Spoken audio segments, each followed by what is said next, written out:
Did Donald Trump destroy sports betting? Well, in this video, I'm going to break down exactly who it affects and also how you can combat the new bill and how it's going to affect the certain aspects of sports betting and if it will even affect you at all. Now, let's go ahead and discuss exactly what this bill does. So, old times, how it used to work was, if you made $100,000 and then you lost $100,000 in sports betting, it was a complete wash. Okay, you wouldn't be paying any taxes whatsoever.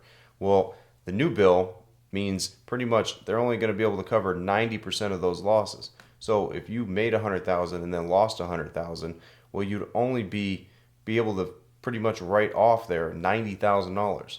So that means there's $10,000 that's left over that you would have to pay taxes on that you didn't even make. So yes, it doesn't make any sense why they would really do this because you're paying taxes on something that you didn't make. There is no gains there whatsoever, so you're paying taxes on phantom gains. But here is where it really comes into play, where the media is blowing it out of proportion. The people that it affects, okay? This doesn't affect about 95 to 99% of sports bettors. And there's one reason why. And most of you could probably guess what I'm about to say. It's because 95 to 99% of sports bettors don't cut a profit whatsoever. So you don't have to worry about paying taxes when you don't win. Okay, people freak out and people have been posting stuff on social media that's going to destroy sports betting. It's not going to destroy sports betting because almost everybody in the industry doesn't make any money betting on sports.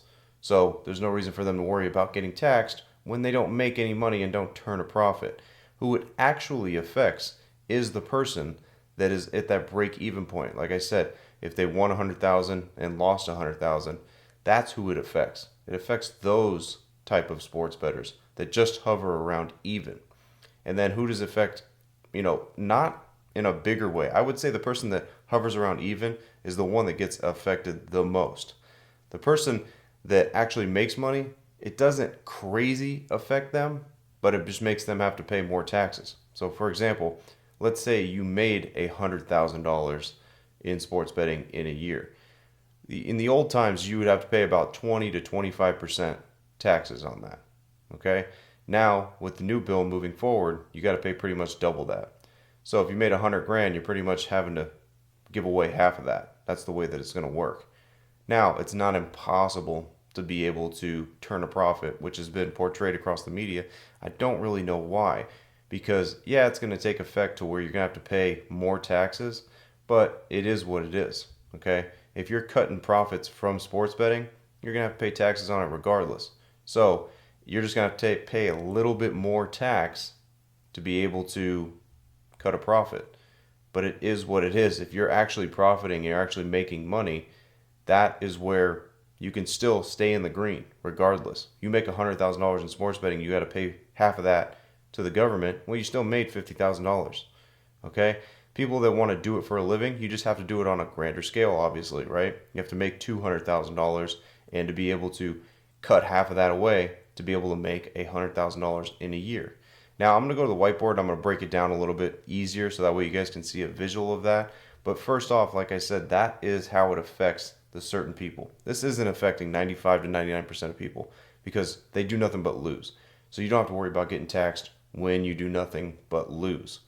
Who it affects is that middleman that just breaks even. And the professional sports bettor that actually turns a profit, they just have to pay more taxes. Now, another big thing that some of the sports books have put out there is they will lift limits.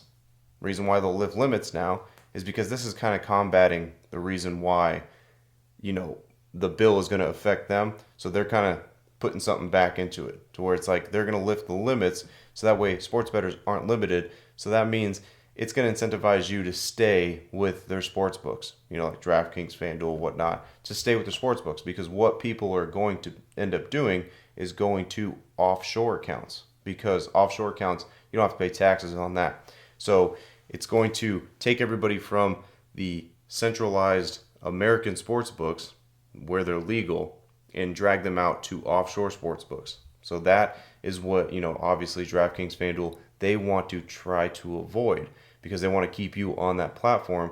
So for them to keep you on that platform, if they lift the limits and the bans, guess what? Now it's going to be an incentivized to stay on that app and spend even more money. Because like I said, 95 to 99% of people, they lose money in sports betting. So now if you uncap them to where even if they start winning, that usually you would get limited or banned, they lift that. Now there's an incentivized to be able to stay on that platform. Now there is a regulation that they're going to put in for arbitrage bettors though, to where even if you are an arbitrage bettor, you still will get limited if they're able to see that you're doing that, because that is a different story. You have to put limits. They're going to do it for arbitrage bettors regardless, that they're going to put limits on them, because you can make for sure money when you are arbitrage betting, and they're not going to let you put $100,000 on both ways at plus money to guarantee yourself a profit. It's just not going to happen. But for your average sports bettor and your sports bettor that's next level that wants to make an income from this, this is actually a positive, because now you will not get limited. Now this is barring that everything stays the same and this bill actually goes through without them reversing the 90% and bringing it back to 100. If they bring it back to 100%, where you could declare 100% of the losses, pretty sure the sports books are just going to keep the way that they are. They're not going to have any incentivized to keep you on the platform, because really nothing is going to change at that point.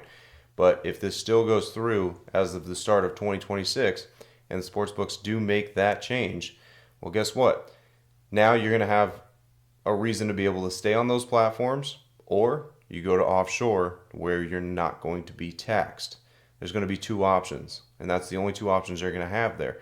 But to be honest with you, when it comes down to offshore sports books, they're going to make a ton of money because of this ruling that has went in. If it does not, go changed whatsoever. If they don't change this at the beginning of 2026 and it just goes about, offshore is going to be booming. That's the way it's going to go, because everybody's going to move to offshore sports books because you can't get taxed there. So that is an option though for sports bettors, because you can definitely go to offshore and start betting there and not get taxed. But the advantage is, again, like I'm saying, if DraftKings FanDuel decide to go through with the unban, unlimit, sector that they're trying to do here, then there's an incentivization for you to be able to stay on those platforms. And people like us who actually win, guess what? Now we can start upping the money, all right? And we can start betting even higher and higher. Because why? If there's no limits, then we can take this to a new level for sure. So that's how it's going to affect your sports bettors out there. But like I said, 95 to 99% of sports bettors, this isn't going to affect, because they don't cut a profit. So a lot of people are freaking out and going crazy, but they don't win anyway. So there's no reason for them to go crazy and freak out and think that they're getting taxed on anything, because you're not going to get taxed when you don't win absolutely anything. The only person that they're going to get taxed is that person that literally hovers around even. Okay, most sports bettors don't hover around even. I'll just tell you that right now. Most of them are losing their bankroll week in and week out, month in and month out. So let's go over to the whiteboard so I could show you guys a visual kind of what this looks like going forward. All right, so let's go ahead and talk about kind of what I just said prior to us going to the whiteboard here. So the person that it affects the most is that person hovering even, which is they won 100,000, they lost 100,000. Guess what? Now only 90% of this, which is 90,000, is going to be able to be used for the taxes, leaving $10,000 hanging that you have to pay taxes on that you didn't make. So it affects that person the most. The most it affects is this person right here that hovers around even. This right here, though, is even a small percentage of sports bettors that hover around even. It's around the same as somebody that actually turns profit. 95, like I said, to 99% of sports bettors aren't in neither of these sectors. They're just losing. So it doesn't affect them at all. Like I said, it makes me laugh. There's so much craze going around, people talking about this, but they don't realize none of them turn a profit, so it's not going to affect any of them. Now let's go to the person that actually wins. All right, the person that actually wins here, for example, like I was saying, let's say they made $100,000. All right, let's say they spent $700,000 in bets and they won 800.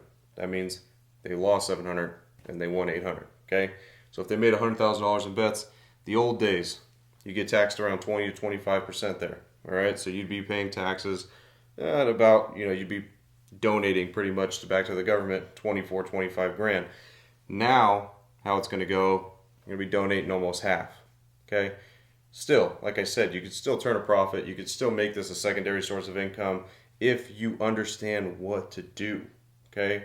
Which 99% of sports bettors don't know what to do. So they don't got to worry about this sector because guess what? They don't make money to begin with. So they got to worry about paying taxes whatsoever. They're just going to keep donating. Okay?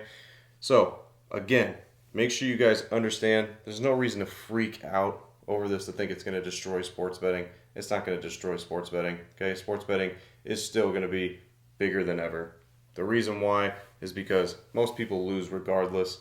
So don't believe a lot of the stuff out there that you think it's going to affect you, because most likely it's not.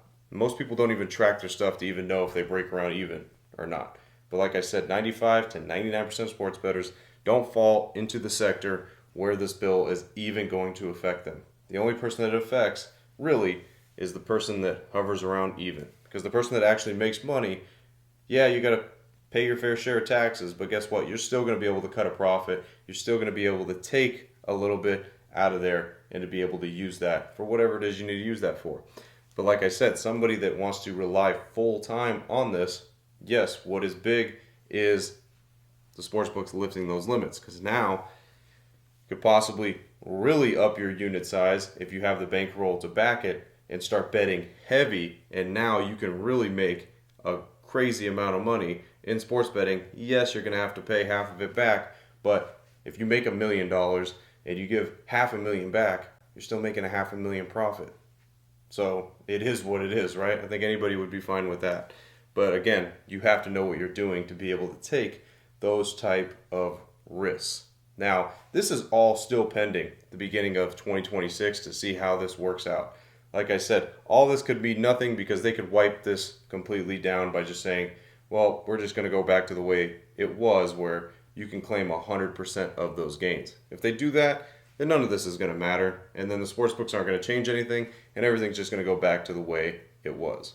So in conclusion, if you're not a winning sports bettor, or you're not somebody that hovers around even throughout a whole entire year, guess what? You really don't have to worry about anything to do with the big beautiful bill affecting sports betting. Because like I said plenty of times in this video, most sports bettors don't know what they're doing, and they end up losing a ton of money. So they don't have to worry about paying taxes because they've lost so much money that it's not going to affect them whatsoever. But if it does affect you, I just showed you exactly how you can combat that as well. As you can join offshore sports books, and also you can up your bet size and your unit size, correlating obviously with your bankroll, because if sports books, they take their limits down, guess what? We are going to hit them incredibly hard. Even though you got to go and pay 50% tax.